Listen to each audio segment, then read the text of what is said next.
Welcome into another episode of Who Should You Choose, a video series where I go through the prior videos, questions, and comments and help you with your hut lineup decisions. Before we get into the video, I want to make it known, if you have not made a Supernatural Master Set player item, I would not make one and I would wait till Friday. That's all I'm going to say. All right, let's get into today's content. We'll start first with some of the questions that I looked at. About there not being a storage set.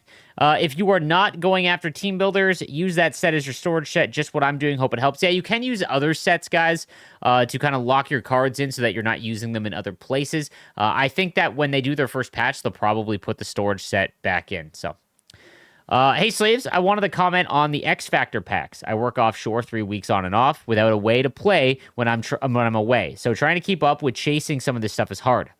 Therefore, I'm one of those dirty people using a credit card to keep up. That being said, I already had XFactor, Heisher, and Marcel No Balls.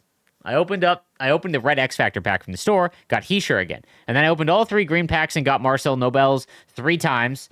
Point of my story is that after this, I took out some of my tinfoil hat and started to think that the random special player in packs like these isn't normal.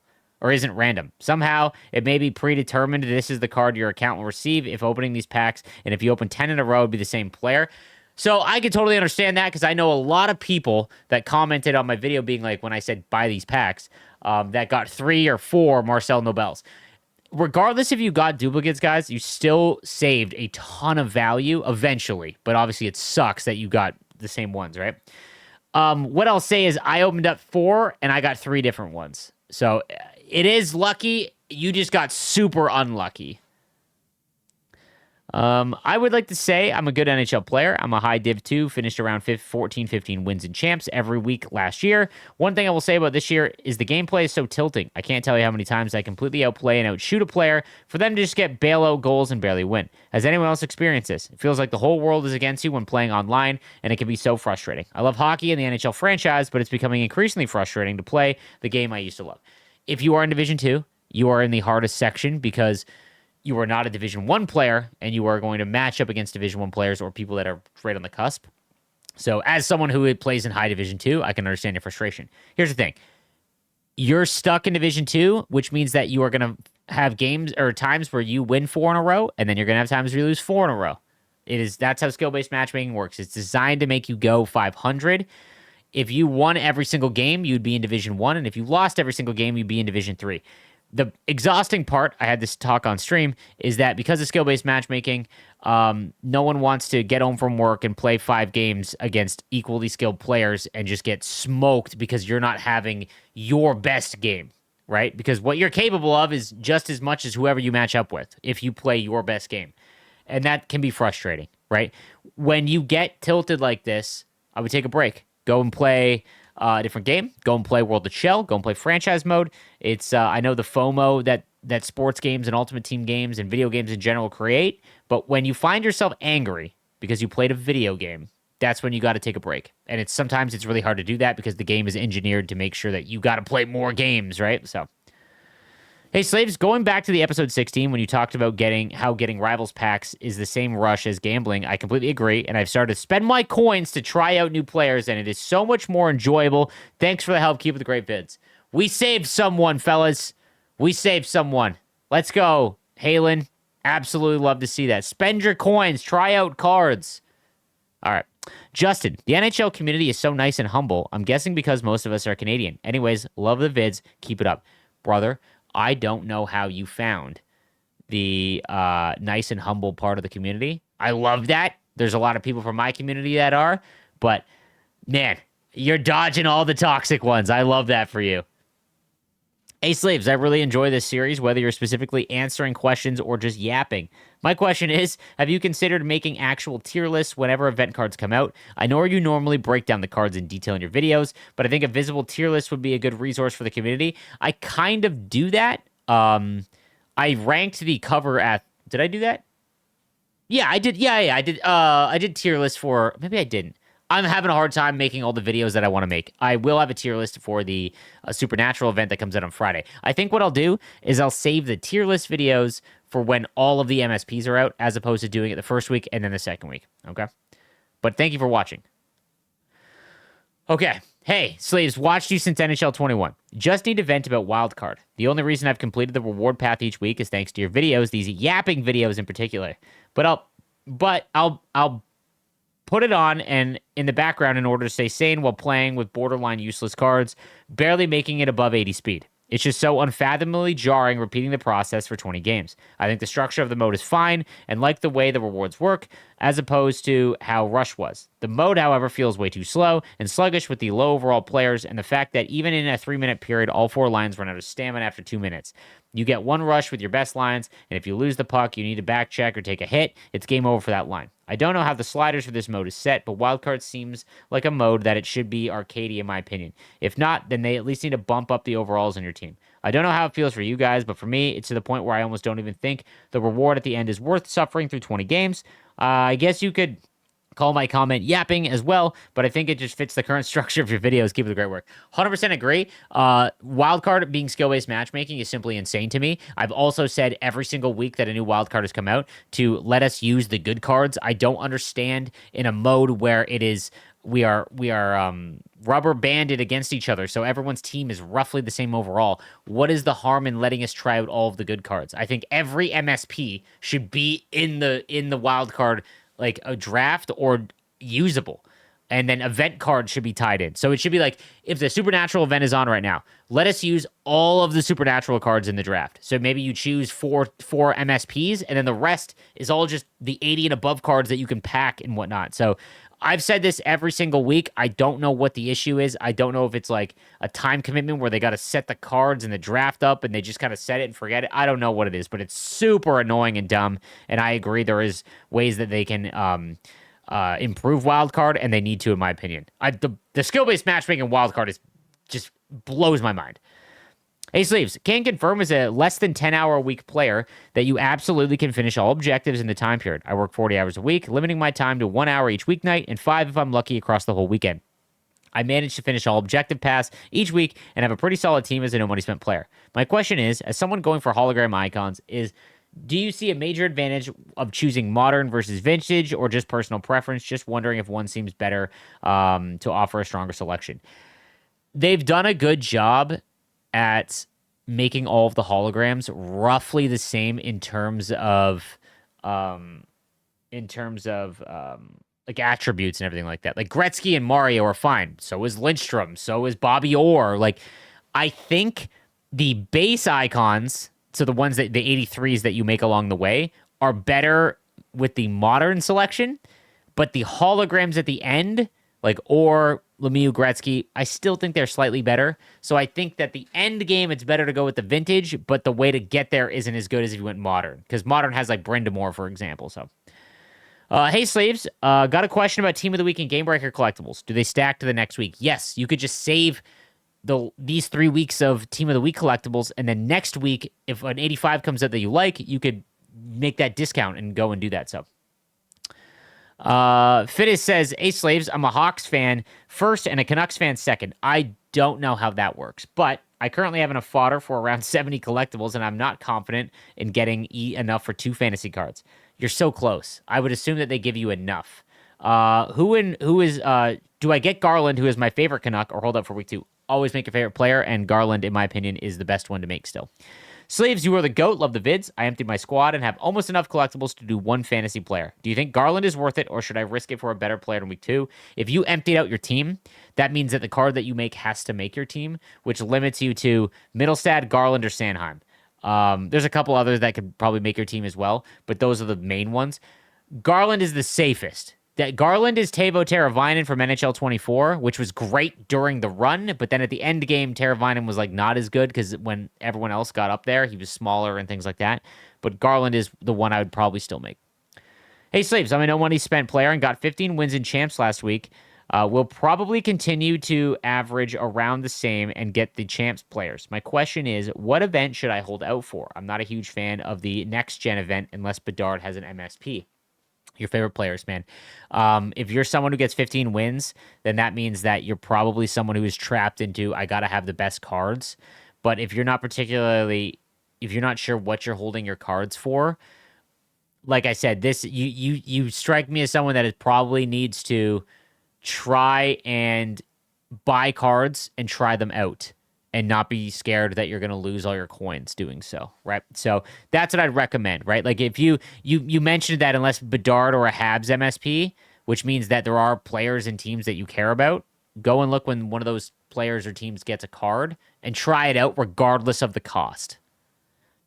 Hey, Sleeves, kind of similar to the Utah fan in this video. If I have a bit of a fantasy dilemma, I'm a Ducks fan that also cheers for Vancouver. How are you, dude? That's like if I was as a Sharks fan, I love, dude. I'm a big St. Louis Blues fan. You know, like I guess. Well, yeah, that's more Robert Thomas than the Blues, but nonetheless.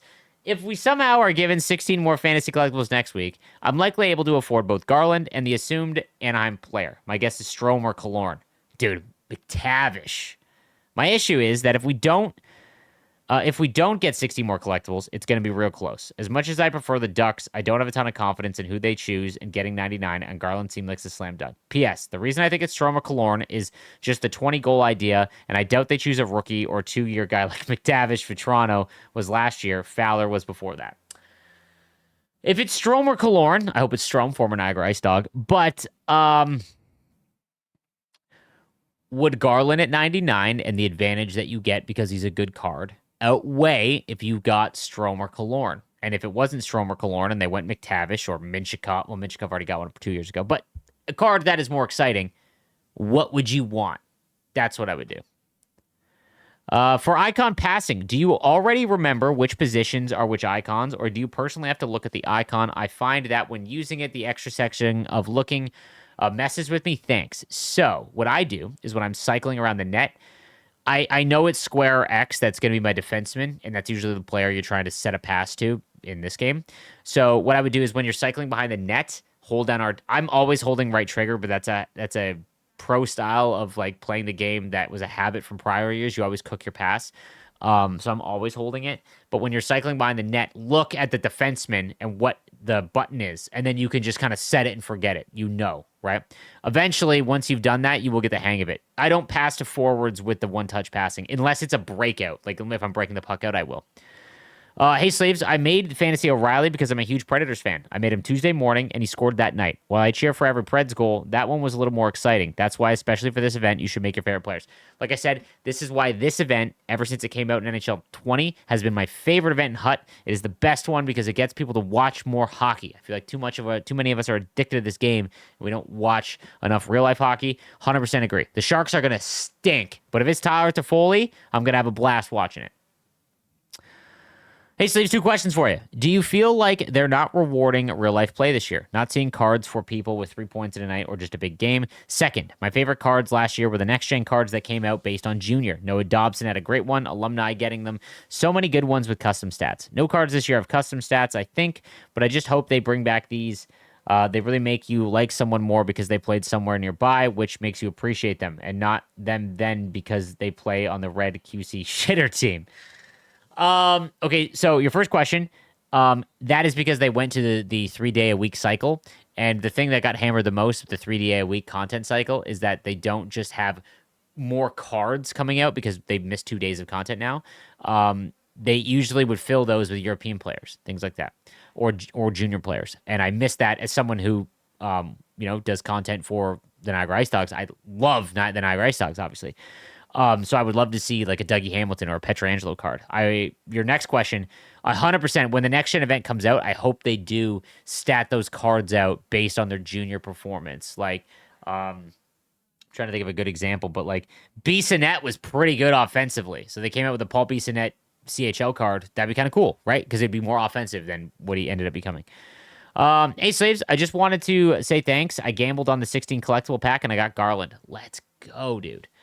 Thanks for these vids. Ended up doing the 16 B&D set, and I got OEL. Can't believe it. As a Leafs fan, I'm so glad I got this pull. Whether he's useful later on, I do definitely enjoy grabbing Leafs players.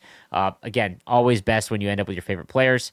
Hey, Slaves, love the content. I listen every day at work, and I watch when I can. As someone who is ancient in the NHL, played NHL since 96, I'm a diehard. I love hockey. And this game/video games in general. The comment of the 30-year-old player with minimal time who felt aged out resonated with me. Would love to hear you expand on that, or what you can do to maximize minimal hours, if that makes sense. Keep doing what you're doing, my dude. Go Dogs. More than ever, it is important that you play NHL 25 the way you want. If you do not like squad battles, right? If you do not like squad battles, you do not need to play it. Technically, yes, because of some of the objectives to complete. You do, right? But you're not, if you can only play a few hours a week, that means you work a lot. And just doing something in a video game to get a reward or whatever is going back to work and trying to collect your paycheck. So just play Rivals, get what you get, and any packs you get opened, right? The weekly objective path is what you're trying to finish. So 30 Rivals wins, which might be too much because you don't have enough time, right? But you could get a few and knock down a few of those things in that objective list, which is some tradable packs. Hey, Slaves, I couldn't agree more that FOMO from 24 is gone. Granted, I have a lot of extra time this month, so I'm pretty much on top of the objectives and moments, but I don't have that pull anymore that if my PS5 is on, I'm only playing 25. Turns out I have other games in this machine. Keep the videos coming. Your info has the most value. Appreciate that. Like I said, I think that this game and the way that the reward structure works is like you should, if you are mad and you don't feel like playing the game, go play something else. Hey, Slaves, thanks for all the hard work. Missed the Coffee and Shell podcast. Is that on hold for now?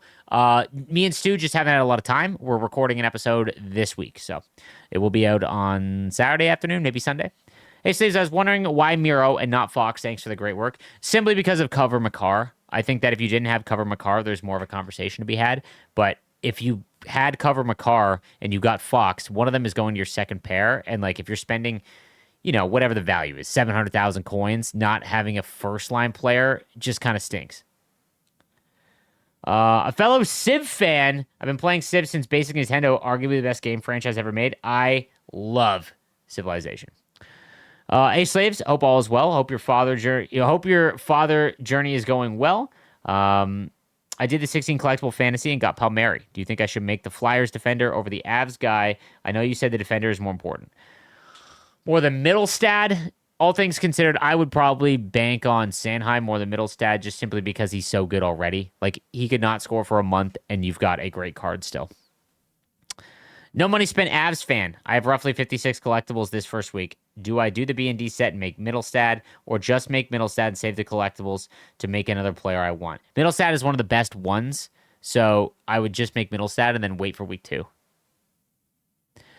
Hey, Slaves, worth spending my pre-order points on the 2000 green XFactor pack? It is, yeah. Hey, Slaves, should I wait until week 2 of Fantasy to make a player? I have enough to make Garland or Middlestad, but I'm unsure if I should pull the trigger. Love the videos. Those two are the safest, as is Sanheim. So, understand that you can put those players in your lineup, and if they don't score for a while, you're still fine. They're going to have an impact on your team, so I wouldn't feel scared. I personally would make Garland just because he's faster. But you can't go wrong if you like the other ones. Hey, Slaves, love the content. Just pulled Fantasy Carlson out of my daily pack. Spoiler alert for No Money Spent. My next No Money Spent video. Carlson, huh? I pulled the Supernatural Stutzla. My question is, sell now or wait until the Fantasy Supernatural event is over? There really won't be that much of a dip. It's not like last year. Again, guys, because he is a high overall, he will just hold his value mostly because he's a good card. I'm one X Factor away from captain, from my first my captain F1 and D1 right now. Oh, line 1. McKinnon, Sakic, Madonna, Makar, and Coffee is your first X Factor. Who should I choose? Heiskanen, ignore my spelling, or Nylander? Oh, definitely Heiskanen.